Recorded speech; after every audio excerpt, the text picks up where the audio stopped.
Maka dalam sebuah hadis dikatakan, innal abda la yuhramur rizqa bidzanbin yusibuhu. Jadi ada seorang hamba itu dihalang-halangi rezeki kenapa? Karena dosa yang dia lakukan. Jadi dosa-dosa itulah yang sebetulnya yang salah satunya akan menjadi penghalang ya, daripada rezeki.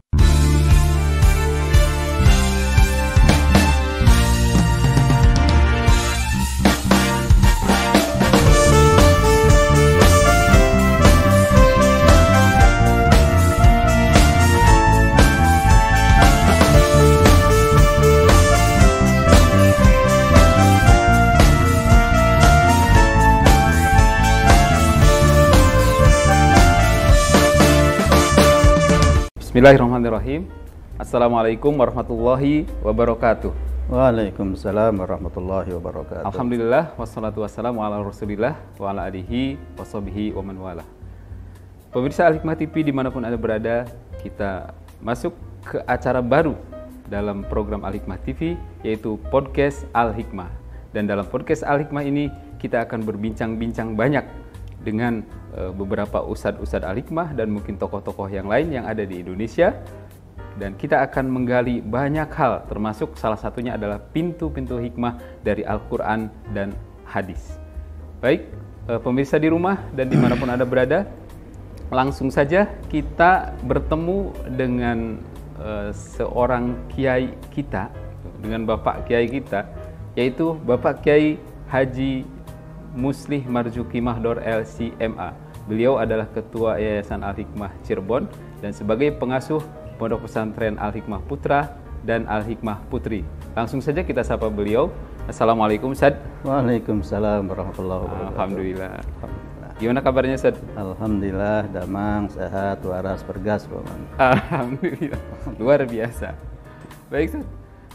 Pada pagi hari ini kita ingin berbincang-bincang terkait dengan rizki, gitu ya, tentang rizki.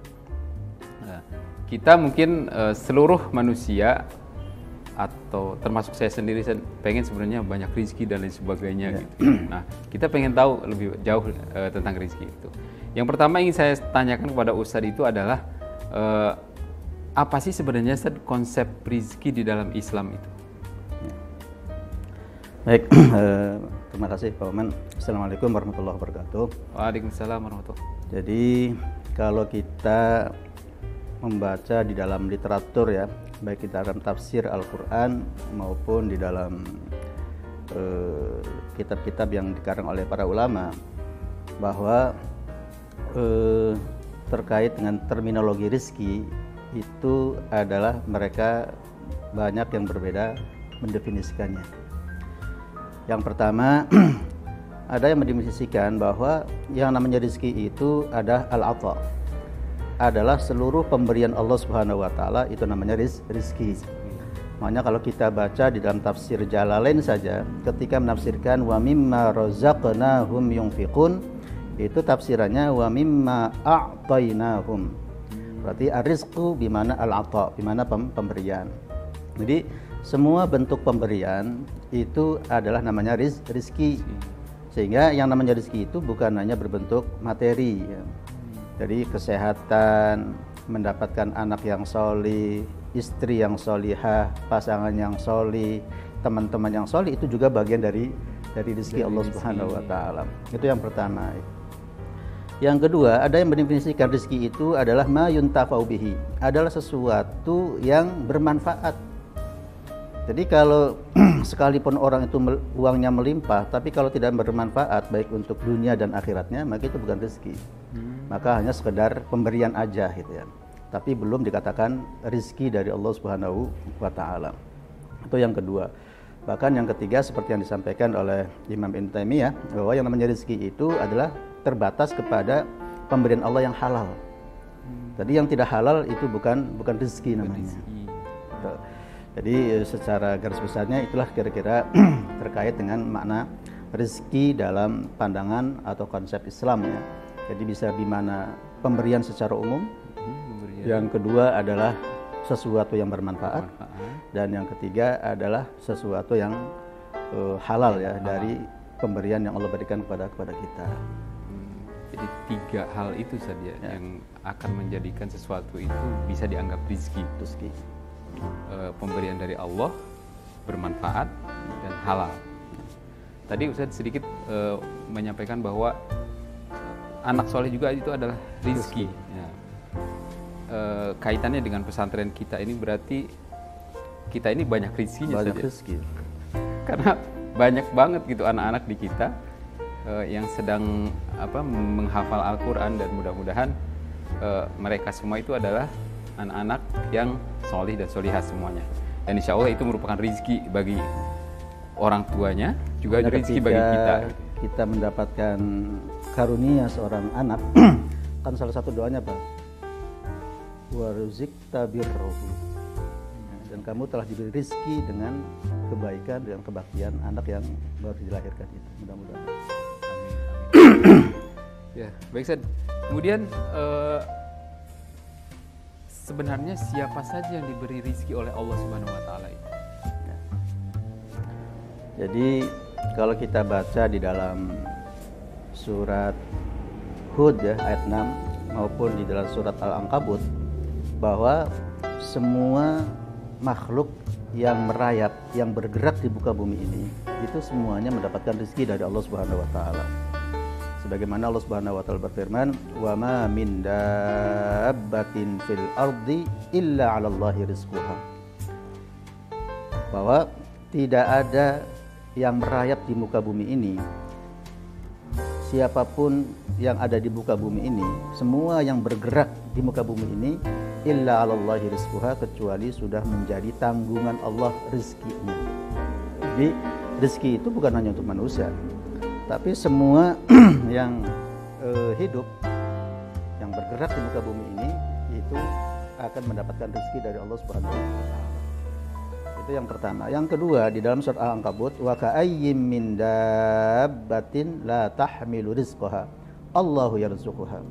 Jadi betapa banyak gitu ya, makhluk yang bergerak di muka bumi ini, mereka tidak bisa mengurus rezekinya sendiri. Ya, tidak bisa mereka menghidupi dengan sendirinya itu. Tapi Allahu yarzuquha wa iyyakum, tapi Allah lah yang akan memberikan rezeki kepada mereka, wa iyyakum, dan kalian semua. Jadi rezeki yang Allah berikan kepada kita itu bukan hanya terbatas kepada manusia gitu kan, tapi seluruh makhluk Allah Subhanahu wa taala yang hidup itu semuanya akan mendapatkan rezeki. Oleh sebab itu, kita jangan pernah mengkhawatirkan ya terkait dengan rezeki Allah Subhanahu wa taala. Karena rezeki itu sudah jaminan. Masih mending kita memikirkan hal-hal yang belum pasti buat kita. Apa itu? Apa itu? Kita belum tentu selamat di akhirat. Kita belum tentu adalah bisa masuk surga. Oleh karena itu kita fokus aja gitu. Bagaimana kita untuk beramal untuk akhirat. Namanya dunianya pasti akan ngintil gitu. Karena yang namanya dunia, namanya rezeki, itu sudah menjadi tanggungan Allah Subhanahu wa taala. Enggak usah khawatir, rezeki itu sudah ada alamatnya. Tidak akan kesasar gitu kan. Nah, oleh karena itu jangan sampai kita memikirkan sesuatu yang sudah pasti tapi kemudian meninggalkan sesuatu yang belum pasti. Rugi kita itu kan. Ibaratnya kalau kita fokus untuk menanam akhirat, maka dunia akan ngintil itu. Ibaratnya seperti kita menanam padi di sawah. Gitu kan? Kalau kita fokus menanam padi, itu yang namanya rumput itu pasti akan tumbuh. Gitu kan? Tanpa ditanam pun akan apa? Akan ngikut. Gitu. Betul kan? Tapi kalau kita nanam rumput, fokusnya ke rumput, padinya akan gagal panen gitu kan? Akan gagal dan tidak akan panen. Kenapa? Karena kita sibuknya urusin rumput gitu. Nah, oleh karena itu sekali lagi, karena rezeki itu sudah menjadi tanggungan Allah Subhanahu wa taala, dan itu sudah menjadi garansi ya dari Allah Subhanahu wa taala.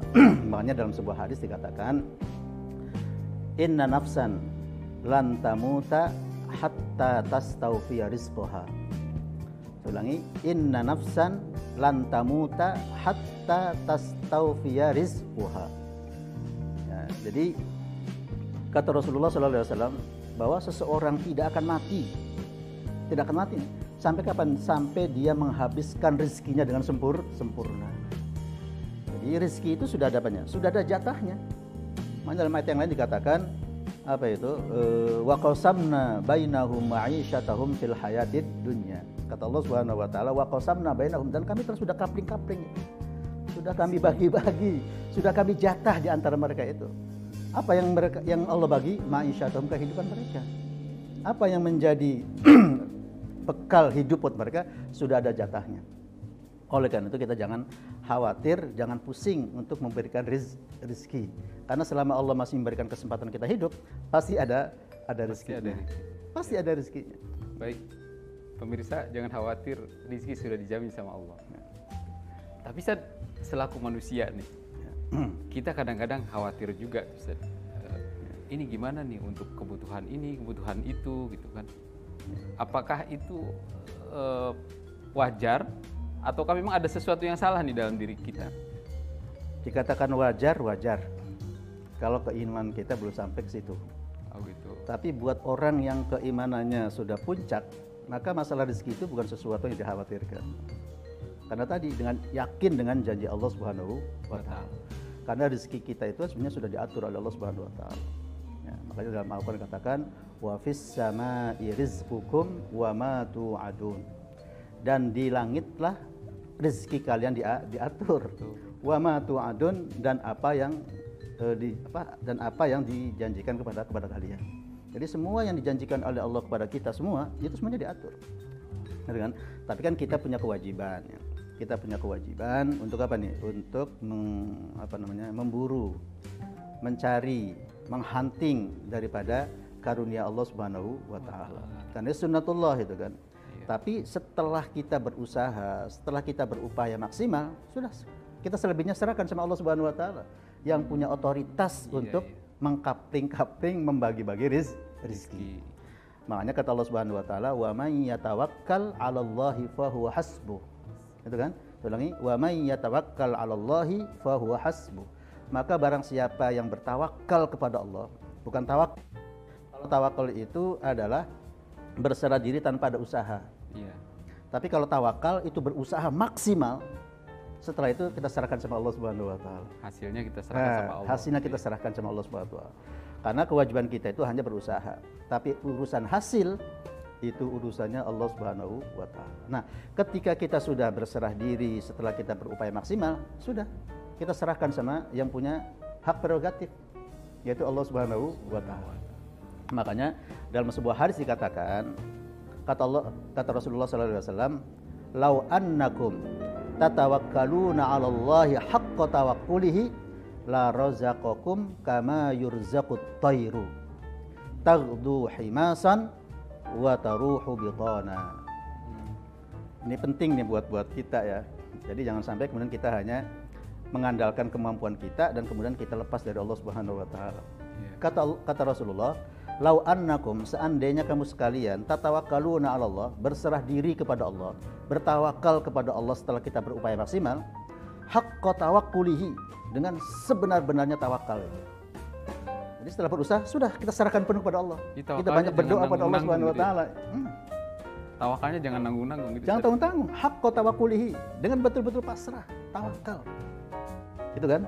Kita serahkan hasilnya sama Allah Subhanahu wa taala. Apa kata Allah? La razaqakum. Pasti, pakai ada lamnya nih, namanya lam taukid. Lam yang menunjukkan kepastian.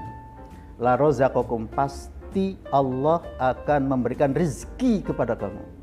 Kama yurzaqut tayru, sebagaimana diberi rezekinya seekor burung. Itu kan? Apa burung itu? Kata Rasulullah, taghdu himasan. Pagi-pagi dia terbang. Himasan dalam kondisi perutnya kosong. Tapi wataruhu, kemudian di sore hari dia pulang, bitonan, perutnya penuh dengan isi. Padahal burung tidak punya akal. Betul kan? Burung tidak punya kekuatan kayak kita itu. Tapi karena tawakalnya penuh, yang penting pagi hari dia bergerak, di pagi hari bekerja, maka jangan khawatir. Insya Allah rezekinya Allah ada. akan kasih rezeki kepada kita. Oleh karena itu umat Islam itu seharusnya kayak burung itu. Jadi kalau pagi hari jangan tidur. Betul kan? Pagi hari itu jangan tidur. Kayaknya ini ucapan buat saya kayaknya. Jadi pagi hari itu harus beraktivitas, cari rezeki Allah Subhanahu wa taala. Makanya Rasul mengatakan apa itu? Buri kali ummati, apa itu? Saya ulangi. burika li ummati fi bukuriha. Jadi Allah akan memberkahi gitu. Umat, kalau umat itu adalah selalu beraktivitas di waktu pagi. Kenapa kita rezekinya seret? Ya tadi, karena kita kalah dengan burung. Kita kalah dengan ayam gitu kan. Ayam itu nggak pernah pusing, Bang. Anaknya kadang sampai 12, 15 gitu kan. Nggak pernah pusing dia. Iya, betul. Yang penting apa? Yang penting pagi-pagi dia ceker-ceker. Oh iya betul ya. Yang penting pagi hari dia sudah bekerja. Urusan nanti hasil kita serahkan sama Allah Subhanahu wa taala. Wa razaqakum, pasti Allah akan memberikan rezeki kepada kita. Kita itu yang kurang itu tawakalnya kurang. Kita kurang tawakal dan usaha kerasnya juga kurang. Sehingga wajar kalau kemudian kita rezeki hanya segini-gininya aja gitu. Ya, baik.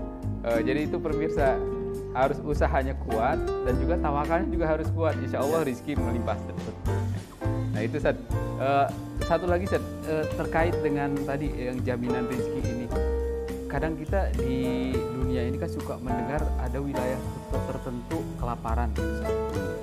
Nah, kelaparan model peristiwa seperti ini dalam kategori peristiwa apa nih Ustaz? Apa peristiwa karena memang mereka tidak mendapat rezeki atau memang peristiwa yang mungkin apa ya, azabkah ataukah ujiankah atau seperti apa itu Ustaz?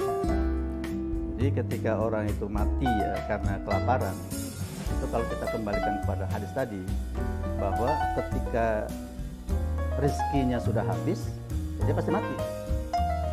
Penyebab kematiannya banyak, salah satunya karena kelaparan. Ketika Allah memberikan ujian berupa kelaparan, ya bisa jadi bentuknya ujian, bisa jadi bentuknya azab. Ya. Kalau kemudian itu menimpa kepada orang beriman, insya Allah itu adalah merupakan ujian dari Allah Subhanahu wa taala, ujian kesabaran. Tapi kalau itu adalah menimpa orang yang berdosa, ya itulah karena orang berdosa salah satunya akan dihalangi oleh Allah dari rezeki. Dalam sebuah hadis dikatakan, innal abda la yuhramur rizqa bidzanbin yusibu. Jadi ada seorang hamba itu dihalang-halangi rezeki karena apa? Karena dosa yang dia lakukan. Jadi dosa-dosa itulah yang sebenarnya yang salah satunya akan menjadi penghalang daripada rezeki. Tentu rezeki yang dimaksud tadi ya, definisi yang kedua. Ada rezeki yang bermanfaat atau rezeki yang halal.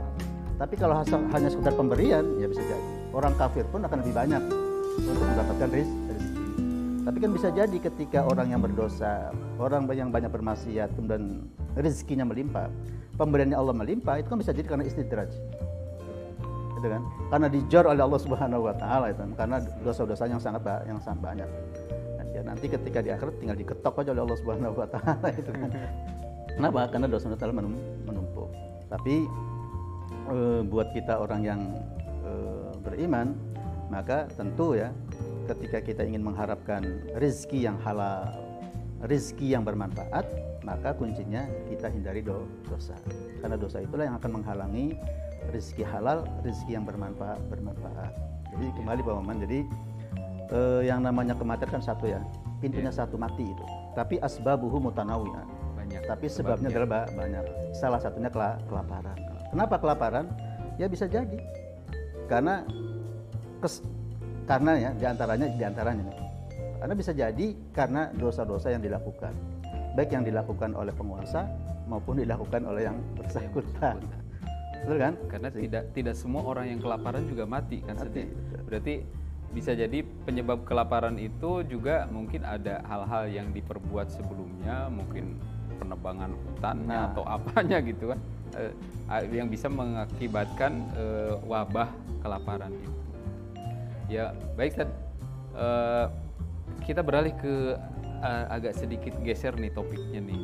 Tadi kan kita berbicara terkait dengan rezeki bagi orang-orang yang hidup Ustaz, gitu ya. Nah, kalau tidak salah saya pernah mendengar bahwa ternyata orang mati pun rezekinya ada gitu. Nah, itu betul nggak itu Ustaz? Jadi kalau kita baca dalam Al-Quran juga ya, ada 2 ayat yang disebutkan oleh Allah Subhanahu wa taala. Salah satunya adalah orang yang meninggal syahid ya, para syuhada.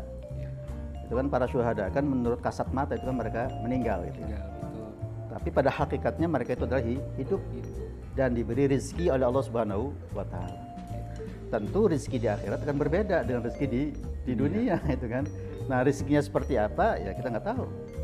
Karena belum ada yang pulang dari akhirat ke dunia lagi ya. Itu kalau dalam pembahasan ulumul Quran ini termasuk salah satu ayat mutasyabihat. Ayat mutasyabihat itu ayat yang hakikat maknanya hanya Allah yang tahu. Kata Allah, "Wa ma ya'lamu ta'wilahu illallah." Itu kan kalau kita baca dalam surat Ali Imran ayat 7 bahwa ayat Al-Qur'an itu secara garis besar terbagi menjadi dua. Yang pertama ayat muhkamat, ayat-ayat yang sudah jelas ya, maksudnya ya, maknanya, dan yang kedua adalah ayat mutasyabihat. Ya. Nah, terkait dengan ayat mutasyabihat itu kata Allah, "Wa ma ya'lamu ta'wilahu illallah."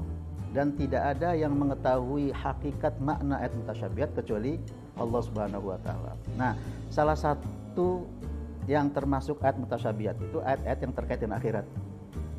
Jadi ketika Allah berfirman, "Wala tahsabannalladzina qutilu fi sabilillahi amwata bal ahya'un 'inda rabbihim yurzaqun." Kata Allah, "Wala tahsabanna," dan janganlah kamu mengira alladzina qutilu fi sabilillahi amwata, bahwa orang-orang yang terbunuh di jalan Allah itu mereka mati. Tapi kata Allah, bal ahya'un, bahkan mereka itu hidup. Dan wahum yurzaqun, mereka juga diberi rizki. Nah, diberi rizkinya seperti apa kita nggak tahu. Iya. Karena ini adalah alam akhirat. Alam akhirat itu termasuk ayat mutasyabihat, dan yang tahu hanyalah Allah Subhanahu wa taala. Tapi yang jelas bahwa orang yang dianggap oleh kita mati, hakikatnya mereka hidup dan mereka mendapatkan rizki. Itu yang pertama. Yang kedua, kalau kemudian kita meyakini bahwa orang yang meninggal ketika mereka tinggal di alam kubur, imma mereka mendapatkan azab kubur, imma mereka mendapatkan nikmat kubur. Betul ya? Ya, betul. Berarti orang yang mendapatkan nikmat kubur, berarti mereka mendapatkan rizki. Rizkinya seperti apa? Allah Subhanahu wa taala lebih tahu. Apakah berupa rezekinya tidur nyenyak? Loh ya kan? Apakah rezekinya itu adalah berupa makanan yang nikmat? Kita nggak tahu. Ini adalah sudah wilayah Allah Subhanahu wa taala. Cuma mungkin informasinya ada sih sedikit dalam Al-Qur'an gitu saja. Ya. Kalau disampaikan bahwa orang yang masuk surga itu mendapat rezeki, ada buah-buahan dan sebagainya gitu ya. Nah, itu mungkin tapi tidak semuanya tidak semua diungkapkan gitu. Baik, kita geser lagi nih ke orang hidup lagi. Tadi kan ke orang mati, sekarang kita ke orang hidup lagi. Pintu-pintu rizki di dalam Islam itu dari mana saja sih? Gitu. Yang tercantum misalkan dalam ayat Al-Quran atau hadis. Gitu. Ya. Jadi pintu untuk mendapatkan rezeki Allah Subhanahu wa taala itu sangat banyak. Yang pertama adalah pintu rezeki yang bisa dilakukan oleh semua orang. Ya. Dengan cara apa? Dengan cara berusaha. Sebagaimana Allah Subhanahu wa taala berfirman di dalam surat Al-Mulk ya. A'udzubillahi minasyaitonirrajim. Huwallazi ja'ala lakumul arda dhalulan famshu fi manakibiha wa kulu mir rizqih wa ilaihin nusyur. Ini pintu rezeki secara umum. Kata Allah, huwallazi ja'ala lakumul arda, dialah yang telah menjadikan bumi buat kalian semua gitu, buat manusia itu. Ya, zalulan, dan itu bumi itu dijadikan oleh Allah untuk bisa dijelajah. Untuk bisa dilalui, untuk bisa ditempuh oleh siapapun. Ya. Oleh karena itu famshu fi manakibiha, maka berjalanlah, yang enggak usah ngoyong-ngoyong. Yeah. Famshu, maka berjalanlah fi manakibiha, di semua penjuru bumi. Jadi disuruhnya jalan, bukan lari ya? Ya. Hanya berjalan untuk apa nih? Untuk mencari rizki di seluruh penjuru. Itu ya. Nah, ini adalah berlaku untuk semua manusia. Siapapun yang dia giat bekerja, giat berusaha, pasti akan Allah beri. Makanya dalam surat Hud juga dikatakan apa tuh? Man kana yuridul hayatad dunya wa zinataha nuwaffi ilaihim a'malahum wa hum fiha la yukhasun. Kata Allah, barang siapa yang menginginkan kehidupan dunia dan semua perhiasannya, gitu kan? Apa kata Allah? Nuwaffi ilaihim a'malahum, akan aku beri dengan sempurna dari hasil pekerjaan mereka. Masya Allah, luar biasa. Oh iya. Semua amal kita tidak akan disia-siakan oleh Allah Subhanahu wa taala. Ya. Semua akan diberi dengan sempurna. Wahum la yubkhasun, dan sedikit pun tidak akan dikurangi itu.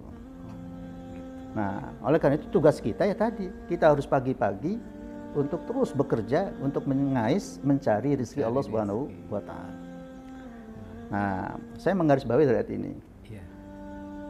Kalau kita kaitkan dengan pesan Rasulullah SAW, ya, untuk kita menjelajahi bumi itu, jangan untuk bekerja yang sifatnya gaji itu. Begitu. Jadi kalau pesan Rasulullah SAW itu adalah dengan berniaga, dengan dagang dan jual beli, bisnis itu. Bisnis berarti ya. Ya, bisnis. Jadi bukan kerja. Bukan kerja. Kalau kerja itu terbatas nantinya. Ya, hasilnya terbatas. Segitu-gitunya gitu. Segitu-gitunya. Gitu kan? Tapi kalau kemudian orang itu adalah berdagang dan berbisnis, itu hasilnya akan lebih daripada sekedar bekerja. Oleh karena itu saya sih berpesan kepada teman-teman ya, seluruh pegawai Al-Hikmah dan siapapun, di samping kita mendapatkan penghasilan tetap, tapi jangan tinggalkan bisnis. Kenapa? Karena satu, Rasulullah SAW itu lebih banyak umurnya dipakai untuk berbisnis daripada untuk mengemban risalah. Betul ya? Rasulullah mengemban risalah itu hanya 23 tahun. 13 di Mekah, 10 tahun di Madinah. Tapi selebihnya sebelum diangkat menjadi Rasul, semenjak umur 12 tahun sampai umur 40 tahun, beliau adalah seorang bisnismen. Betul kan? Iya, betul. Seorang bisnismen. Itu satu. Yang kedua, Rasulullah pernah berpesan, alaikum bittijarah, perhatikan bisnis, perhatikan perdagangan, ya. Jangan diabaikan, nanti akan direbut oleh orang lain. Dan ini sedang kita terjadi. Kenapa kata Rasulullah, fa inna fiha tis'a a'syari rizqi. Ya, karena di dalam bisnis itu adalah 9 dari 10 pintu rizki. Gitu ya. Nah, sehingga kita itu kadang-kadang satu pintu yang diperebutkan itu, tapi 9 rizkinya yang diabaikan. Coba kita lihat, ketika masalah di salah satu kabupaten dibuka lowongan ya untuk masuk sebagai calon PNS misalnya, calon ASN. Itu diterimanya cuma 100, yang daftarnya berapa? Ribuan. Betul kan? Nah, sementara kuotanya sedikit yang akan masuk. Tapi kalau berbisnis, siapapun yang berbisnis, wilayahnya sangat luas. Ruangnya sangat luas, bisa menampung siapapun. Seluruh dunia. Betul kan? Betul. Ruangnya sangat luas. Wilayah bisnis kan luas banget gitu. Makanya Rasulullah SAW itu berbeda dengan nabi-nabi yang lain. Kalau yang nabi yang lain seperti Nabi Sulaiman itu sebagai raja. Iya. Betul ya? Betul. Betul kan?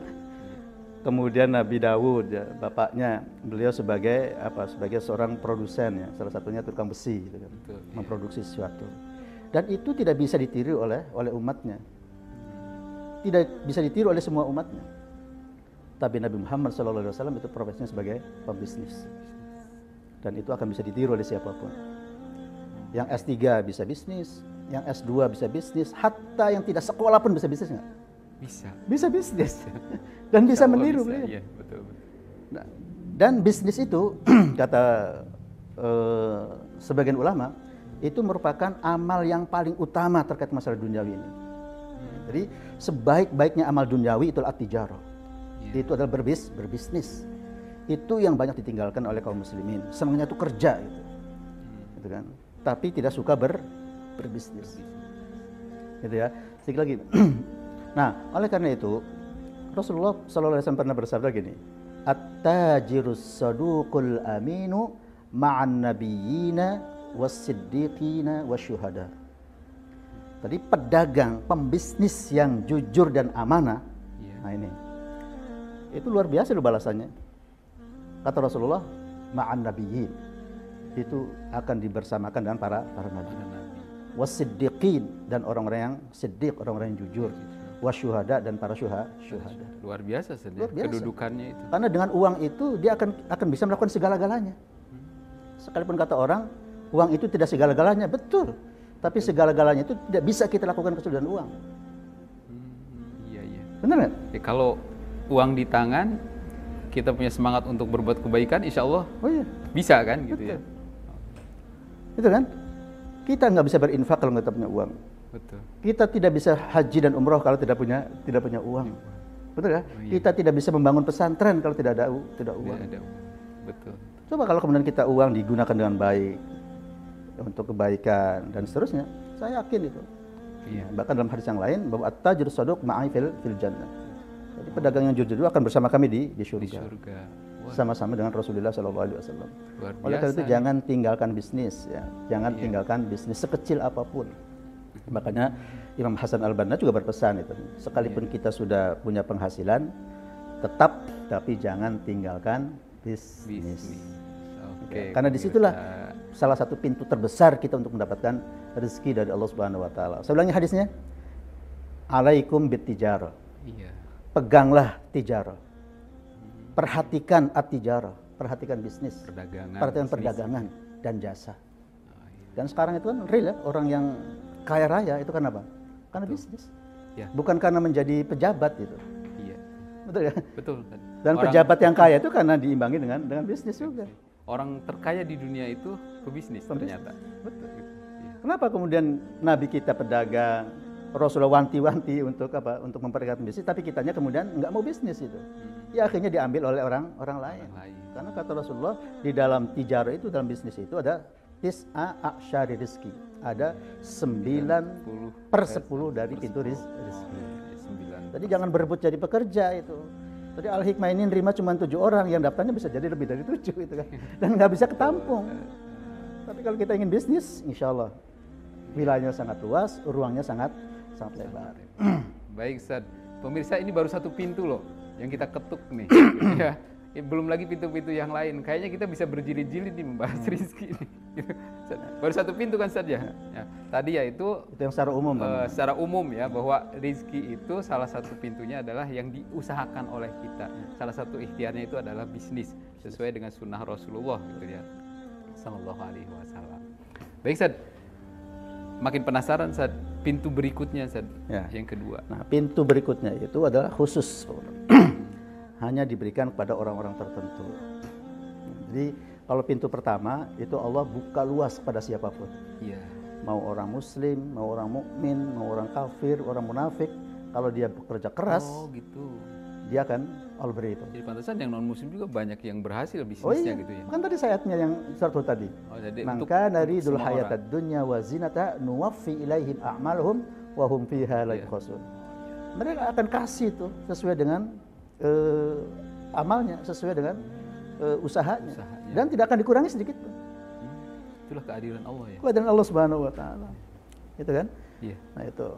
Oleh karena itu, pintu ini adalah Allah buka buat siapapun. Buat siapapun. Tanpa terkecuali. Oleh karena itu, orang mukmin yang sukses bisnis juga banyak. Iya. Betul kan? Orang kafir yang sukses juga banyak. Juga banyak ya. Yang penting kuncinya apa? Kuncinya itu mau berusaha keras untuk menghunting rezeki Allah Subhanahu wa taala. Nah, tapi ada beberapa pintu yang hanya Allah berikan kepada orang-orang tertentu. Contohnya adalah rezeki melalui pintu takwa. Gitu. Ya, rezeki melalui pintu takwa. Makanya Allah Subhanahu wa taala berfirman, "Wa may yattaqillaha yaj'al lahu makhraja wa yarzuqhu min haitsu la yahtasib." Gitu kan? Barang siapa yang bertakwa kepada Allah Subhanahu wa taala, maka Allah akan memberikan jalan keluar terhadap semua permasalahan yang dihadapi. Wa yarzuqhu min haitsu la yahtasib, dan Allah akan memberikan rezeki tanpa dia duga-duga. Nah, ini rezeki khusus nih, Bapak nih. Hanya Rezeki khusus nih yang hanya Allah berikan kepada orang bertakwa. berarti spesial ini. Nah, jadi orang kafir dia dapat rezeki tapi nggak mendapatkan rezeki dari pintu ini. Oh iya. Karena dia tidak bertakwa gitu. Gitu ya. Nah, yang kedua adalah melalui pintu istighfar. Pintu istighfar. Ya, pintu istighfar. Dengan banyak kita beristighfar, maka Allah akan bukakan pintu rezeki. Tapi mohon maaf saya potong sebentar ya. Ya. Sebelum yang berikutnya, kita ingin memperdalam yang takwa tadi dulu Ustaz. Ya. Kan salah satu pintu rezeki itu dari ketakwaan gitu. Nah, takwa yang dimaksudnya seperti apa nih? Soalnya kalau saya belajar waktu SD kan takwa itu definisinya hanya menjalankan segala perintahnya dan menjauhi segala larangannya. Gitu saat saya pelajarin di SD nih. Betul. Nah, definisi takwa yang sebenarnya seperti apa? Jadi kalau kemudian terkait dengan definisi takwa, kita harus mengacu kepada definisi takwa untuk bahasa. Kemudian kita sambungkan dengan definisi takwa menurut syar'i atau menurut istilah. Dari kita nyambung nih. Jadi takwa itu dari kalimat waqa yaqi wiqayatan. Kemudian mendapatkan tambahan alif dan ta. Jadi ittaqa yattaqi ittiqaan fahuwa muttaqin. Jadi orang bertakwa. Nah, apa artinya waqa? Waqa itu artinya menjaga. Apa yang kita jaga? Kita jaga hubungan harmonis dengan yang memberikan rezeki. Ya, ulangi. Menjaga hubungan harmonis dengan yang memberikan rezeki, yaitu Allah Subhanahu wa Ta'ala. Ya. Betul ya? Betul. Maka kita jaga tuh sholatnya, jaga kewajiban-kewajibannya, gitu kan? Iya. Dalam rangka menjalin hubungan yang intens dengan yang punya rezeki. Itu ya? Iya. Itu yang kedua. Yang pertama, yang kedua menjaga apa? Menjaga ketentuan Allah Subhanahu wa Ta'ala. Kita jaga tuh, oh ini haram, ya jangan dilakukan. Gitu. Oh ini bisnis menyimpang nih, ada horornya, ada ribanya, ya jangan dikerjakan. Gitu. Iya. Betul kan? Betul. Berarti menjaga ketentuan Allah Subhanahu wa Ta'ala. Nah, yang ketiga adalah menjaga dari murka Allah Subhanahu wa Ta'ala. Jadi jangan sampai kita melakukan hal-hal yang membuat Allah murka itu. Kenapa murka? Karena kita jauh dari Allah, karena kemudian kita melanggar ketentuan Allah Subhanahu wa Ta'ala. Nah, agar kita bisa menjalin hubungan yang harmonis, kemudian memperhatikan ketentuan Allah Subhanahu wa Ta'ala, maka nyambung dengan definisi takwa. Imtithalul awamiri wajtinabun nawahi. Ya, atau imtithalul awamiri wajtinabun nawahi. Melaksanakan semua perintah dan menjauhi semua larangan. Dalam rangka apa? Ya tadi dalam rangka menjalin hubungan harmonis dengan Allah. Yang kedua dalam rangka memperhatikan ketentuan Allah Subhanahu wa Ta'ala.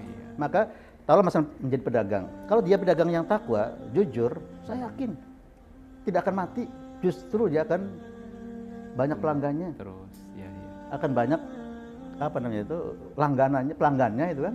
Karena apa? Karena dia jujur. Nah, jadi kuncinya bagaimana cara membuat Allah senang. Nah, itu. Biar rezekinya berlimpah kepada kita. Oh ya, baik, Ustaz. Baik pemirsa, kita lanjut tadi pintu yang ketiga ya. Tadi sempat saya potong, mohon maaf. Mangga Ustaz dilanjutkan pintu yang ketiga. Pintu yang ketiga atau pintu yang kedua yang akan Allah berikan secara khusus ya, adalah melalui pintu istighfar. Ya. Makanya Allah Subhanahu wa Ta'ala berfirman dalam surat Nuh ya. A'udzubillahi minasyaitonirrajim. Faqultu astaghfiru rabbakum innahu kana ghaffara. Maka saya katakan, kata Nabi Nuh, istaghfiru rabbakum, beristighfarlah kepada Rabb kalian. Mintalah ampun kepada Rabb kalian. Kalau kita sudah minta ampun, Allah senang. Gitu kan? Maka nanti balasannya nih, kalau Allah sudah mengampuni dosa-dosa kita, yursilis sama alaikum midrara. Allah akan mengirimkan dari langit, itu adalah midraran, sesuatu yang sangat deras. Bentuknya bisa hujan, bentuknya bisa rizki. Kenapa? Karena tadi rizki itu ada di langit. Wa fis sama'i rizqukum. Allah akan kirim tuh semua yang turun dari langit itu dengan deras buat kita itu. Kapan? Ketika Allah sudah memaafkan dosa kita. Samalah ketika kita punya dosa dan orang tua kita, ketika kita banyak kesalahan, ketika kita minta sesuatu ada syarat tuh, Bapak. Tapi kalau kita sudah nyelondoh, minta maaf, kemudian kita minta sesuatu, langsung dikasih. Gitu ya. Nah, itu yang pertama, yursilis sama alaikum midrara. Yang kedua nih, orang yang sudah diampuni oleh Allah, wa yumdidkum bi amwalin wa banin. Allah akan memberikan pertolongan bi amwalin dengan banyak harta, wa banin dan banyak anak. Dengan apa? Dan istighfar. Makanya kalau kita bekerja, kita berusaha, banyaklah istighfar. Biar Allah bukakan pintu yang lainnya. Selain dari pintu usaha, Allah bukakan juga dari pintu istighfar. Perbanyak istighfar ya. Dan Rasulullah kan tidak kurang dari 70 kali, dan meriwayat yang lain tidak kurang dari 100 kali Rasulullah beristighfar. Kenapa? Karena itulah yang akan membuka pintu rezeki. Dan itu hanya Allah berikan secara khusus kan pada siapa nih? Pada orang yang beristighfar. Pada orang yang mau beristighfar. Itu yang kedua. Kemudian yang kedua dalam edisi spesialnya tadi ya. Yang spesial. Ya. Yang keempat atau yang ketiga dari yang akan Allah berikan secara khusus. Ya. Adalah melalui pintu syukur. Pintu syukur. Ya. Melalui pintu syukur. Nah, Sehingga dengan kita banyak bersyukur, itulah yang akan membuka pintu rizki. Ya, sebagaimana Allah firmankan, la in syakartum la azidannakum. Kalau kalian bersyukur, la azidannakum, pasti akan aku tambah gitu.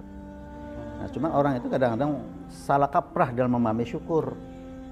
Padahal syukur itu komponennya ada 3. Ya, sebagaimana dalam ungkapan syair, afadat kumun nu'ama uminni talathatun yadi wa lisani wal fuadul muhajjaba. Jadi syukur itu ada 3 komponennya. Yang pertama adalah mensyukuri dengan hati. Apa mensyukuri dengan hati itu? Adalah mengakui bahwa semua karunia, semua pemberian itu dari Allah Subhanahu wa taala. Iya. Jangan diklaim itu sebagai kehebatan diri. Jangan diklaim itu sebagai prestasi dirinya. Itu Qarun itu. Gitu. Oh iya, karena Qarun mengatakan ketika dia sampai kepada puncak kesuksesannya, dia mengatakan innama utituhu ala ilmin indi. Semua yang saya raih ini, semua kesuksesan besar ini itu karena ilmu saya. Karena kehebatan saya. Jadi gak boleh ya kita ngomong ini berkat usaha saya gitu. Gak boleh. Gak boleh gitu. Gak boleh. Kita katakan hadza min fadli rabbi. Inilah apa karunia dari Rabbku melalui usaha keras saya. Karena saya bekerja keras, maka Allah memberikan karunia kepada saya. Dan itu yang diucapkan oleh Nabi Sulaiman alaihissalam. Ketika Nabi Sulaiman mendapatkan karunia yang luar biasa dengan karunia kekuasaan, dengan karunia harta yang melimpah, dan karunia bisa berbicara, berkomunikasi dengan semua binatang termasuk jin. Dia katakan apa? Hadza min fadli rabbi liyabluwani aashkuru am akfur. Lihat itu. Hadza min fadli rabbi, inilah karunia dari Rabbku itu. Untuk apa? Untuk menguji aku. Aashkuru am akfur. Apakah dengan karunia ini saya bersyukur atau sebaliknya saya mengkufuri? Oh, jadi Nabi Sulaiman menganggap bahwa apa yang diberikan oleh Allah pada saat itu juga adalah ujian bagi dia. Ujian. Gitu kan? Nah, sehingga yang pertama tadi, tadi syukur itu kita harus mengakui bahwa apapun yang Allah berikan pada kita itu dari Allah Subhanahu wa taala. Jangan diklaim sebagai kehebatan dirinya, sebagai prestasi dirinya. Itu satu. Itu namanya syukur dengan hati. Nah, ketika orang itu bisa mensikapi ya bahwa semua pemberian itu datangnya dari Allah Subhanahu wa taala, maka secara refleks dia akan mengatakan alhamdulillah. Alhamdulillah. Ya. Itu namanya syukur dengan lisan. Tadi dari hati, sekarang dari lisan. Nah, dari hati naik ke lisan. Iya. Orang tidak akan bisa dengan sepenuh hati mengucapkan alhamdulillah kalau dia tidak merasakan bahwa itu karunia itu dari Allah Subhanahu wa taala. Iya. Jadi dari sini dulu, Ustaz. Dari sini dulu. Baru dengan penuh keikhlasan, penuh dengan kesadaran mengucapkan alhamdulillah. Bahkan kalau orang sudah meyakini bahwa Allah itu adalah sifatnya Rahman Rahim, sampai mendapatkan musibah pun dia mengucapkan alhamdulillah. Ih, luar biasa. Luar biasa. Oh gitu? Iya. Kenapa? Karena dia yakin bahwa Allah itu Maha Rahman Maha Rahim, nggak mungkin dia akan mempersulit, akan menyusahkan hambanya. Nggak mungkin. Cara pemikiran. Betul kan? Iya, iya. Nggak mungkin. Maka ketika dikasih sakit, dia bersyukur alhamdulillah. Tapi susah banget itu, Ustaz. Nah, itu dia. itu masalahnya. Kenapa? Mengucapkan alhamdulillah karena bisa jadi Allah ngasih kesempatan kepada kita. Bisa jadi selama ini dia sudah terlalu jauh dengan Allah Subhanahu wa taala. Maka Allah tegur agar dia lebih dekat dengan Allah. Dekat lagi gitu ya. Maka dia alhamdulillah ditegur oleh Allah. Bisa jadi selama ini masalah gitu ya. Yeah. Masalah ketika dia sehat itu makannya tidak teratur. Makan asal. Ditegur oleh Allah menjadi sakit lambung, sakit ini. Kenapa? Karena pola makannya nggak baik. Tinggal sakit, kemudian dia menjadi sadar, oh ternyata pola makan yang tidak benar. Jadi Allah sedang meluruskan itu. Oh iya. Makanya dia alhamdulillah. Kemudian puncaknya lagi, bisa jadi ketika dia sakit, Allah ingin memberikan kesempatan kepada kita untuk melebur dosa-dosanya. Karena dalam sebuah hadis katakan, seorang mukmin ketika tertusuk duri dan dia bersabar, maka tusukan duri itulah yang akan menghapus dosa-dosa. Makanya ketika orang itu meyakini Allah itu Maha Rahman Maha Rahim, maka pasti pada akhirnya dia akan mengatakan alhamdulillahirabbil alamin. Masyaallah. Ya, seperti kajian kita dalam kajian tafsir itu kan ketika kita bahas bismillahirrahmanirrahim, Kenapa kemudian disambung dengan alhamdulillahirabbil Alamin. Karena kita meyakini betul, mengimani betul Allah itu Maha Rahman, Maha Rahim. Yang nggak mungkin Allah akan menyusahkan kita. Ya, baik Ustaz. Jadi pemirsa, memang ini luar biasa ya, bahwa salah satu pintu rezeki ada dari bentuk kesyukuran kita ya. Salah satu bentuk kesyukuran kita ada dari hati, dari mulut. Tapi ternyata kesyukuran tingkat tinggi itu ketika dikasih musibah pun masih bisa bersyukur gitu ya. Dan ini luar biasa, ini susah banget gitu bagi saya sendiri, kayaknya agak gimana gitu Ustaz. Jadi kayaknya saya harus lebih banyak belajar lagi nih Ustaz tentang rasa syukur ini ya. Dan yang ketiga Pak Man, Ya. adalah syukur dengan perbuatan. Itu syukur bil arkan. Syukur dengan perbuatan. Dengan perbuatan. Nah, jadi kalau kemudian kita sudah meyakini bahwa karunia rezeki itu dari Allah Subhanahu wa taala, tinggal kita bertanya. Tujuan Allah ngasih rezeki kepada kita, Allah ngasih nikmat kepada kita itu buat apa? Nah, benar kan? Iya, betul. Sama ketika orang tua ngasih kepada kita uang itu, kan kita nanya, Untuk apa ya? untuk apa? Nah, kira-kira nih kalau kemudian kita dikasih uang oleh orang tua dan kemudian kita gunakan sesuai dengan harapan orang tua, yakin orang tua suka, senang. Senang, suka. Karena sesuai dengan tujuannya. Tapi kalau kemudian kita menggunakannya tidak sesuai dengan harapan orang tua, tidak sesuai dengan pesan orang tua, apa yang terjadi? Oh, marah tuh. Pasti marah. Betul kan? Iya, betul. Pasti marah. Nah, kita bisa seperti itu tadi kalau kita sudah menyadari bahwa semua itu adalah pemberian dari Allah dan kemudian kita bertanya sama Allah, pemberian itu buat apa? Nikmat itu buat apa? Kalau Allah kasih limpahan rezeki buat apa itu? Tujuannya apa sebenarnya Tujuannya Allah apa? ngasih rezeki banyak ke kita? Nah, baru kemudian kita gunakan sesuai dengan keinginan Allah, kehendak Allah Subhanahu wa taala. Maka pasti Allah akan ridho. Makanya dikatakan dalam salah satu ayatnya, in tashkuru yardahu lakum. Nah, sedikit tadi tujuan itu, cara tahu tujuannya dari mana tuh? Nah, ya kita harus belajar agama. Oh, gitu. Oh, iya kan? Iya. Karena yang akan menuntunnya adalah agama gitu. Jadi kalau orang itu bersyukur tadi menggunakan sesuai dengan maksud Allah, Iya. Allah akan senang gitu. Sama orang tua kita. Makanya kata Allah, in tashkuru yardahu lakum. Jika kamu bersyukur yardahu lakum, maka Allah akan ridho. Aku. Kalau Allah sudah ridho, apa sih yang akan dikasih oleh Allah Subhanahu wa taala? Semuanya Akan dikasih. yang dikasih. Betul. Betul kan? Iya. Akan dikasih oleh Allah Subhanahu wa taala. Yang penting kalau ridho dulu gitu. Maka apa yang diinginkan oleh kita pasti dikasih. Nah, untuk mengetahui keinginan Allah, ya kita kembali kepada ajaran agama. Ajaran agama kita. Contoh misalnya, Allah kasih mata, ini kan nikmat, ini kan rezeki. Betul. Tanya sama agama, kira-kira mata diberikan Allah itu buat apa? Iya. Kan? Untuk jadikan sarana beribadah kepada Allah Subhanahu wa taala. Karena tujuan kita diciptakan oleh Allah untuk beribadah. Maka Allah ciptakan sarananya. Ada sarana mata, ada sarana akal, ada sarana hati, dan ada sarana-sarana yang lain gitu. Kalau mata berarti untuk belajar gitu Untuk ya, belajar. untuk mencari Jangan nafkah. dikasih mata, matanya buat melototin yang nggak halal maksudnya kan. Astagfirullahaladzim. Itu ketika kasih rezeki, tanya sama Allah rezekinya buat apa? Iya. Gitu kan? Ya salah satunya adalah untuk memberikan nafkah kepada keluarga. Selebihnya buat apa? Ya buat membantu orang yang membutuhkan. Untuk berinfak di jalan Allah Subhanahu wa taala. Kan gitu. Iya. Jangan dipakai untuk bermaksiat. Ya Allah pasti nggak suka. Ah, Sama orang tua kita juga dikasih uang kok dipakai buat yang tidak sesuai dengan harapan orang tua. Jadi kalau digunakan untuk yang tidak sesuai dengan keinginan Allah Subhanahu wa taala, itu berarti menunjukkan bahwa dia tidak punya rasa syukur. Seperti dia mengkufuri nikmat, mengingkari nikmat Allah Subhanahu wa taala. Padahal ancamannya berat juga ya kufur nikmat itu. Oh, jadi perbuatan menyalahgunakan rezeki yang diberikan oleh Allah itu juga termasuk ke kufur nikmat berarti masuknya. Nah kata tadi orang dikasih nikmat sebuah jabatan apapun, tinggal bertanya jabatan buat apa. Kalau jabatannya untuk korupsi, ya jelas dia mengingkari nikmat jabatan. Nikmat dari Allah. Betul kan? Tapi kalau jabatannya adalah digunakan tadi untuk melayani, untuk banyak membantu, ya insya Allah maka jabatannya Meningkatkan itu kesejahteraan masyarakat. dan masyarakat. Nah itu sebagai bentuk syukurnya ketika diberi nikmat sebuah jabatan. Iya. Baik, San. Itu dari pintu khusus yang ketiga tadi ya, dari syukur.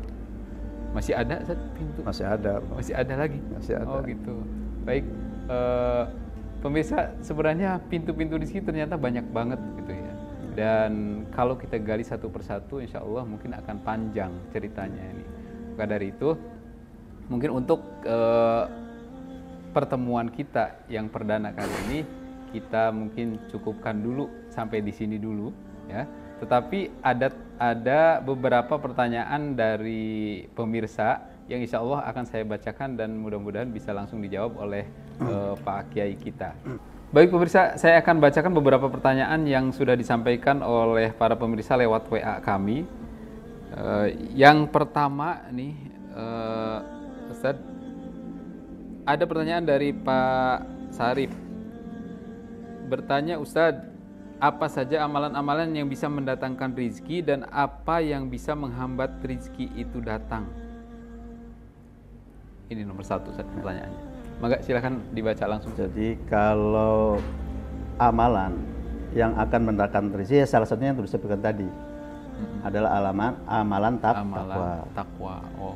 Syukur. Jadi semua amalan kebaikan itu akan mendatangkan rezeki pada prinsipnya seperti itu. Termasuk tadi mendawamkan sholat duha. Dan maka dalam sebuah hadis kan dikatakan ya, Rasulullah SAW bersabda, yusbihu ala kulli sulama yusbihu ala kulli sulama min ahadikum sadaqah. Jadi setiap persendian itu harus ada sedekahnya. Gitu kan? Ada sedekahnya yang kalau kita baca dalam tafsir hadisnya itu ada sekitar 300-an ya, 360 persendian yang kita miliki. Dan itu harus ada sedekahnya.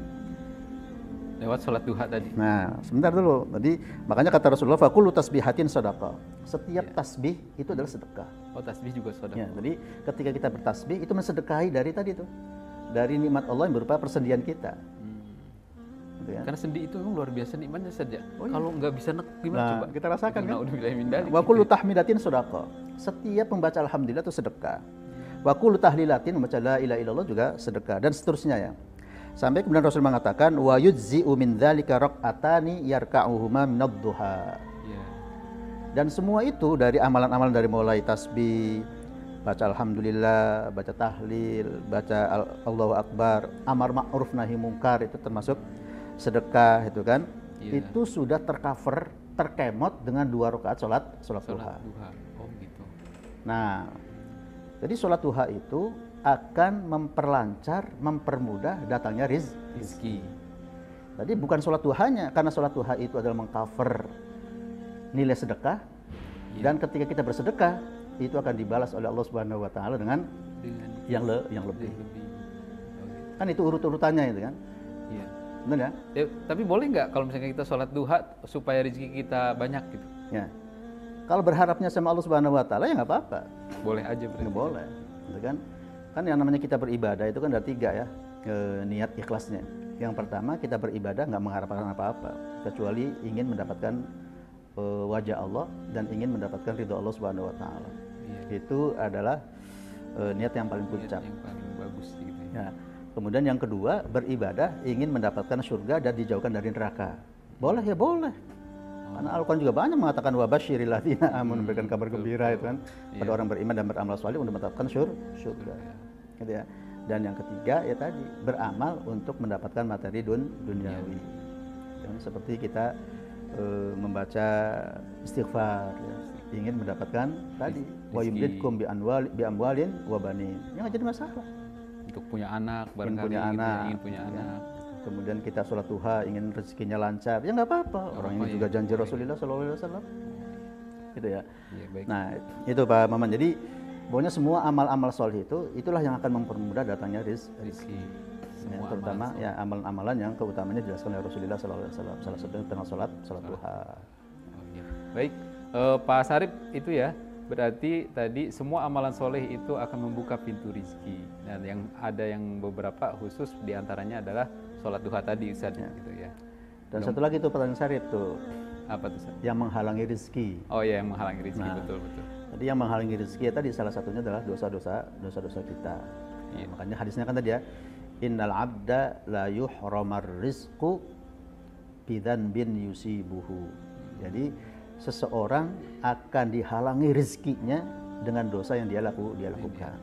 Ya, Jadi dosa-dosa itulah yang akan menghalangi rezeki. Yang kedua adalah rasa malas.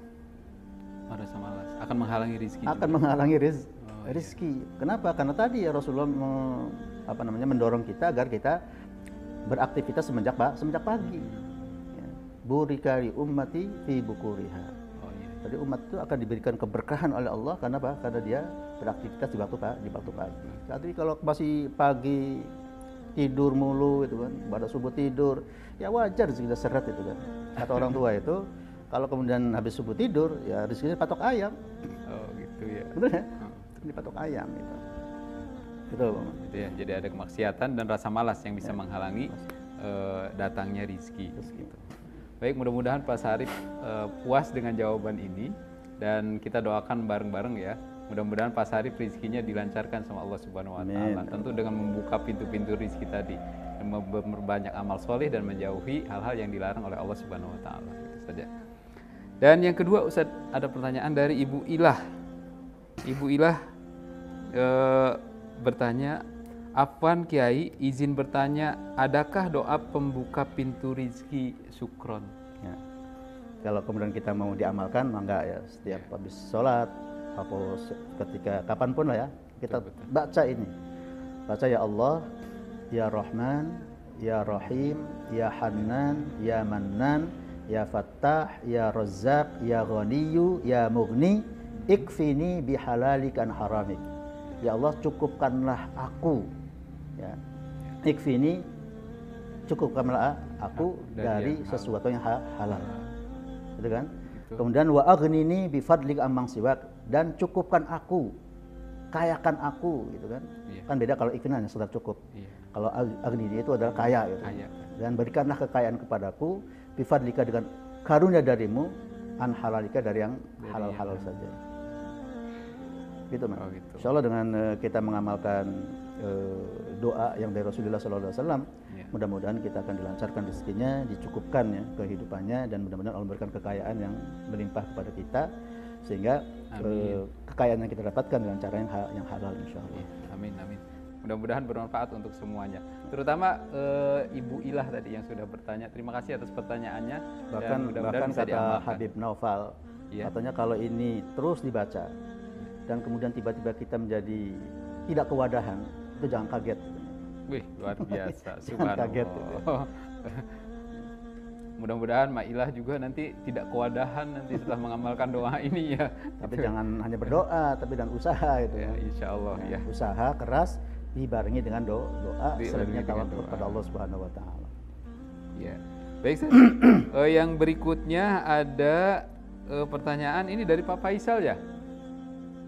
Pertanyaannya, Afwan izin bertanya Pak Kiai, adakah ayat Al-Quran atau hadis yang secara khusus menjelaskan bahwa sholat duha itu pintu rizki?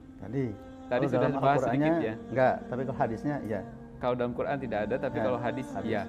Tapi bukan secara khusus bahwa duha itu pintu rizki, bukan. Tapi karena duha itu mencakup sedekah dan lain sebagainya, bisa juga membuka maka sedekah pintu itulah rizki, yang akan mendapatkan balasan dari Allah Subhanahu wa taala.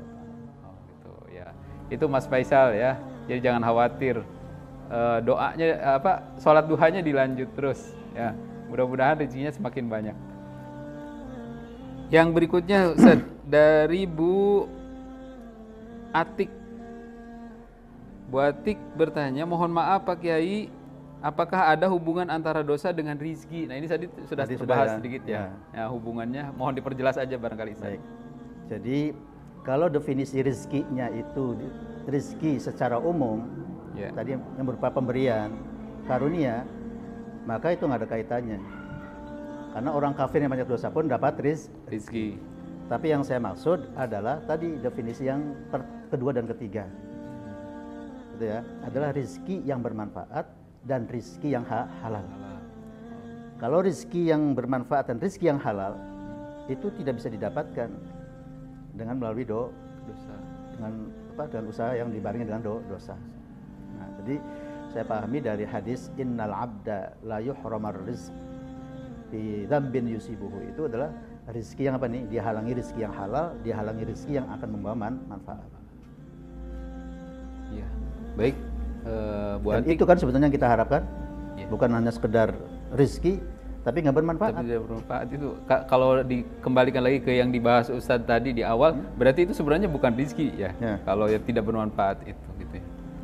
Baik, Bu Atik, itu tadi jawabannya ya. Kita doakan semoga Bu Atik juga lancar-lancar terus rezekinya gitu dan semakin banyak gitu dan bermanfaat tadi sesuai yang disampaikan oleh Ustadz. Gitu. Selanjutnya ada pertanyaan dari Pak Dadan. Apa hubungan antara rezeki yang telah ditakdirkan manusia dan usaha manusia? Ya. Jadi urusan takdir ini kan urusan misterius. Ya, rahasia Kita Allah. taunya takdir itu kalau sudah terjadi. Iya. Betul ya? Betul. Kalau belum terjadi kita nggak tahu. Iya. Karena kita nggak tahu ya sudah kita berusaha maksimal untuk menjemput takdir. Iya. Gitu ya. Tapi memang dalam Al-Quran ada istilah begini, Paman. Jadi yang tadi ya, yang mempunyai prerogatif untuk membagi-bagi rezeki. Apakah si fulan rezekinya banyak, si fulan rezekinya pas-pasan? Itu kan hak prerogatifnya Allah Subhanahu wa taala. Kita hanya punya kewajiban untuk berusaha ya. Itu. Makanya Allah Subhanahu wa taala berfirman, "Qul inna rabbi yabsutur rizqa liman yasha'u min ibadihi wa yaqdiru lah." Katakanlah ya Rasulullah, inna rabbi, sesungguhnya Rabbku, yabsutur rizqa liman yasha'u min ibadi, akan membeberkan, akan meluaskan rezeki yang Allah berikan kepada hamba-hamba yang Dia kehendaki. Tapi wayak dirulah, dan Allah akan menjatah itu. Akan menjatah kepada orang yang dikehendaki juga. Jadi itu memang betul-betul hak prerogatif Allah. Betul-betul hak prerogatif Allah Subhanahu wa taala. Nggak bisa diganggu gugat. Nggak bisa. Itu adalah haknya Allah Subhanahu wa taala untuk siapa yang akan diberi keluasan rezeki dan siapa yang akan dicukupkan secukupnya. Tentu di balik itu ada hikmahnya. Ada hikmahnya. Apa hikmahnya? Kata Allah Subhanahu wa taala dalam ayat yang lain, walau basatallahu rizqa li'ibadihi labaghaw fil ard walakin yunazzilu biqadarin ma yasha. Nah ini. Makanya kalau kemudian kita belum dikasih keluasan rezeki, bisa jadi itu karena Allah sayang sama kita. Karena kata Allah, walau basatallahu rizqa li'ibadi, dan jika Allah meluaskan rezeki kepada hambanya, Allah khawatir labaghaw fil ard. Dia akan menjadi orang yang durhaka itu dan uang yang dimiliki itu. Kapan? Ketika imannya belum kuat, hartanya sudah kadung melimpah. Buat apa uangnya kira-kira? Jadi bisa jadi kalau kita belum diberi rezeki yang banyak sama Allah itu karena Allah sayang sama kita. Sayang sama kita. Karena kita belum siap untuk menerima kekayaan itu. Tapi oleh karena itu tadi kalimat berikutnya, walakin yunazzilu biqadarin ma yasha. Akan tetapi Allah akan menurunkan. Karena rezeki kita di langit, maka Allah akan turunkan itu. Rezeki itu biqadarin ma yasha. Dengan ukuran kepada orang yang Dia kehendaki. Jadi bisa jadi ketika kita ya pas-pasan kayak gini nih, karena menurut Allah itu yang terbaik. Allah sayang banget gitu sama Allah kita. sayang banget sama kita. Karena kalau kemudian Allah kasih kelimpahan rizki, belum tentu kita kuat. Dan contohnya banyak kok. Dulu ketika dia rizkinya pas-pasan, jamaahnya rajin, dengan saudara rajin, dengan tetangga akur. Begitu dikasih limpahan rizki, dari sholatnya nggak pernah berjamaah, sholatnya sudah mulai bolong-bolong, dengan tetangga jadi sombong, dengan keluarga jadi nggak rukun, betul kan? Oh iya. Gitu ya? Nah, iya betul. Itu yang dia berarti itu rezeki yang ditakdirkan. Tapi kalau lihat dari penjelasan Ustadz tadi bahwa kita bisa loh menambah rezeki selain yang sudah ditakdirkan oleh Allah itu dengan menjadi orang bertakwa, bersyukur, beristighfar itu salah satunya itu ya. Itu bisa juga menambah rezeki kita nggak tuh Ustaz? Ya bisa. Bisa. Oh iya bisa. Oh iya baik. Tapi kan kita nggak tahu takdirnya kayak apa. Iya betul. Makanya dalam rangka untuk memperbaiki takdir tadi salah satunya ya tadi usaha kita. Selain usaha maksimal kita, juga doa dan perbaikan diri harus dilakukan juga. Oh iya. Baik, Ustaz. Itu tadi pertanyaan dari siapa tadi? Dari Pak Dadan ya? Mudah-mudahan Pak Dadan juga diberi kelimpahan rezeki oleh Allah Subhanahu wa taala, usaha yang kenceng gitu, kemudian berdoa jangan lupa dan terus memperbaiki diri kita agar menjadi pribadi yang lebih baik lagi sesuai dengan keinginan Allah Subhanahu wa taala itu saja. Dan terakhir barangkali ada pertanyaannya itu dari atau masih banyak ya? Tapi kita bahas ini terakhir ya, karena walaupun masih banyak karena mungkin waktunya sudah agak panjang ini. Ini dari Pak Yusuf Bahtiar. Pertanyaannya Ustaz, apakah hafal Quran termasuk rizki? Gitu. Dalam Quran surat Al-An'am 44 Allah berfirman, orang yang lupa terhadap peringatan Allah maka dibuka sebanyaknya pintu kesenangan atau rizki. Ini apakah hafalan Quran bisa termasuk di dalam rizki yang melalaikan dalam konteks ayat di atas? Ya. Jadi harus dibedain ya. Kalau kemudian kita hafal Al-Quran, ini merupakan karunia terbesar. Betul kan? Dari Allah Subhanahu Dari Allah Subhanahu wa Ta'ala. Coba kalau kita kemudian doa yang setiap hari kita baca, Allahumma arhamni bil Quran. Kemudian kan dikatakan warzuqni tilawatahu ana al-laili wa atrafan nahar. Jadi orang bisa membaca Al-Quran siang malam itu rezeki, Pak. Nyatanya banyak orang yang nggak bisa. Waktu luang banyak. Betul. Betul kan? Iya. Tapi untuk membaca satu halaman itu nggak bisa. Gitu. Lupa, kadang-kadang sibuk. Tapi ada orang itu yang sibuknya luar biasa. Tapi dia bisa membaca Al-Quran satu hari 1 juz. Iya. Betul ya? Betul. Satu. Terkait dengan hafalan Quran. Ada orang itu cerdasnya nggak ketulungan. Mungkin IQ-nya di atas 200. Kalau Pak Habibie, almarhum, cerdas Pak. Hafal Quran? Enggak. Betul ya? Tapi ada orang yang cuma otaknya pas-pasan gitu. Tapi bisa hafal Quran. Punya keterbatasan lagi itu. Ngomong aja susah itu. Kayak saudara Fajar itu kan. Iya. Ngomong aja susah gitu kan. Punya keterbatasan, tapi hafal Quran. Ya, bahkan ada yang tunanetra juga. Ada yang tunanetra hafal Quran. Ada orang yang sibuknya luar biasa juga bisa menghafal Quran. Jadi kita bisa menghafal Quran itu adalah merupakan rezeki yang harus kita syukuri. Ya. Iya. Itu karunia yang terbesar yang tidak bisa dihitung dengan apapun. Biasa. Yang tidak bisa dihitung dengan materi.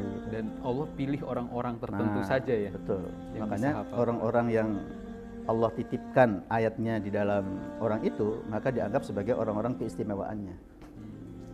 Karena tidak semua orang bisa, kecuali orang-orang yang dipercaya oleh Allah ya, untuk dititipkan ayat-ayatnya itu. Maka dalam sebuah hadis dikatakan, Inna lillahi ahlina minan nasi, bahwa Allah itu mempunyai keluarga dari kalangan manusia. Para sahabat penasaran, man hum ya Rasulullah?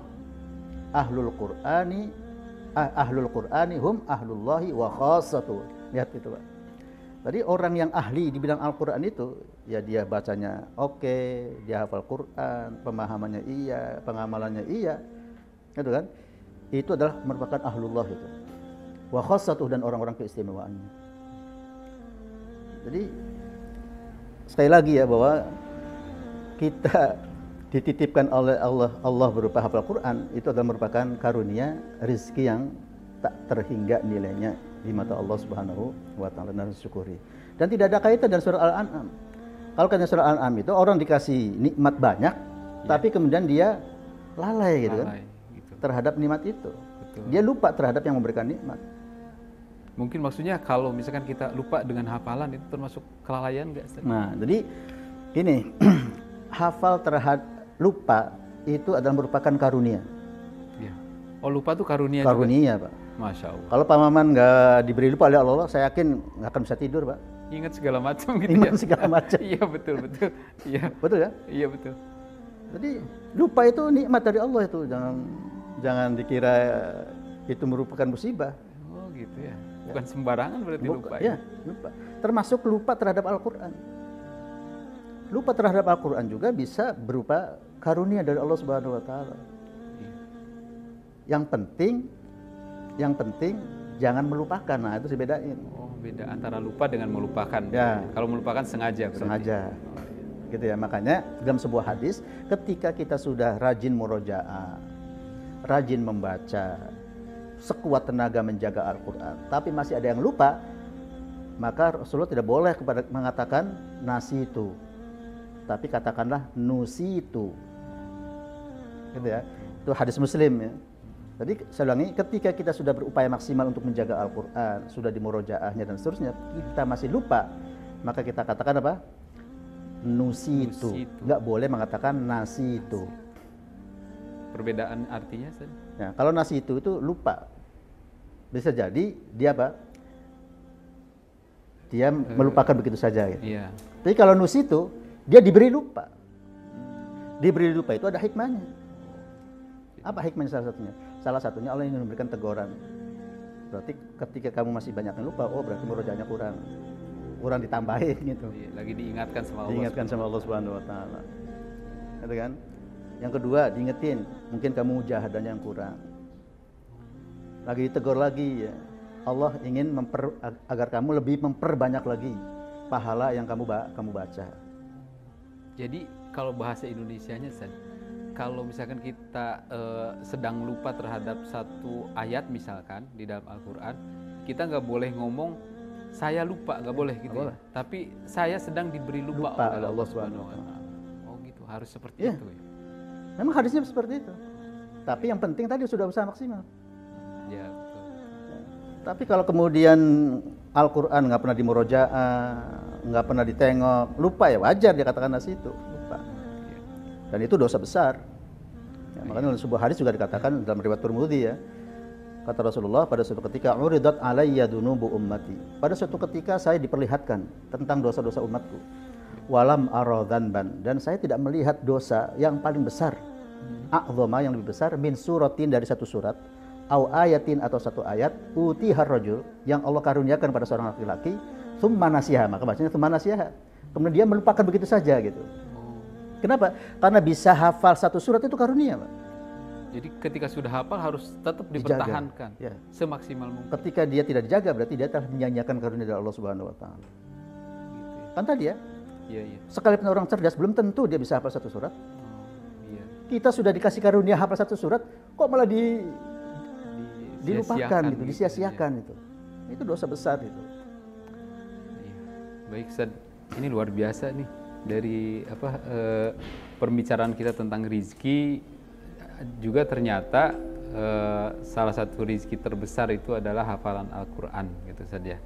Dan mudah-mudahan kita semua yang sudah punya hafalan, yang mungkin para ustadz, guru-guru, para orang tua dan para wali santri yang kebetulan melihat, dan seluruh pemirsa dimanapun Anda berada yang kebetulan melihat podcast ini satu pelajaran yang penting buat kita bahwa Al-Quran itu, hafalan Al-Quran itu merupakan rezeki dan harus senantiasa dijaga oleh kita semua. Begitu saja.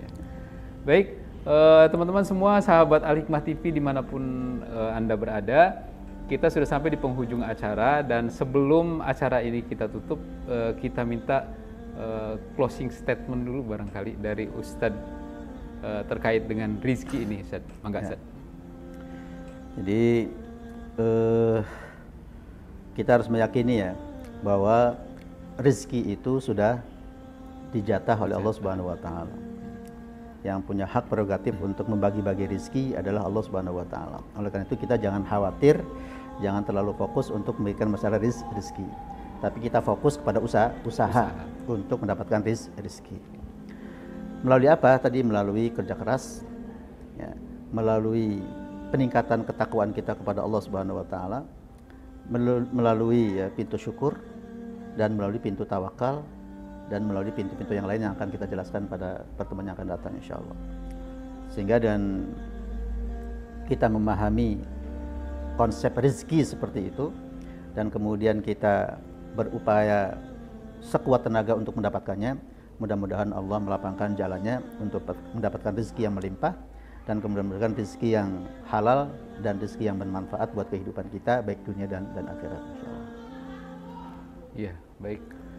Jazakumullah khair Ustaz. Terima kasih banyak atas penjelasannya pada podcast perdana kali ini. Mudah-mudahan kita bisa diberi kesempatan oleh Allah Subhanahu wa taala untuk melanjutkan podcast selanjutnya dengan bahasan-bahasan yang lain. Bahkan untuk masalah rezeki saja ternyata belum terbahas semuanya ini. Mudah-mudahan kedepannya masih bisa kita lanjutkan lagi pembahasannya. Untuk pemirsa semua yang ada dimanapun, baik di rumah maupun dimanapun Anda menonton podcast ini, saya mengucapkan banyak terima kasih jazakumullah khair kepada semuanya atas kesediaannya setelah menonton podcast kita pada pagi hari ini. Dan jangan lupa subscribe dan nyalakan juga loncengnya gitu ya, agar kita bisa terus berkarya dalam kebaikan-kebaikan yang insya Allah akan didukung oleh para ustadz dan lain sebagainya. Dan semoga kita bisa bertemu lagi di kesempatan yang akan datang.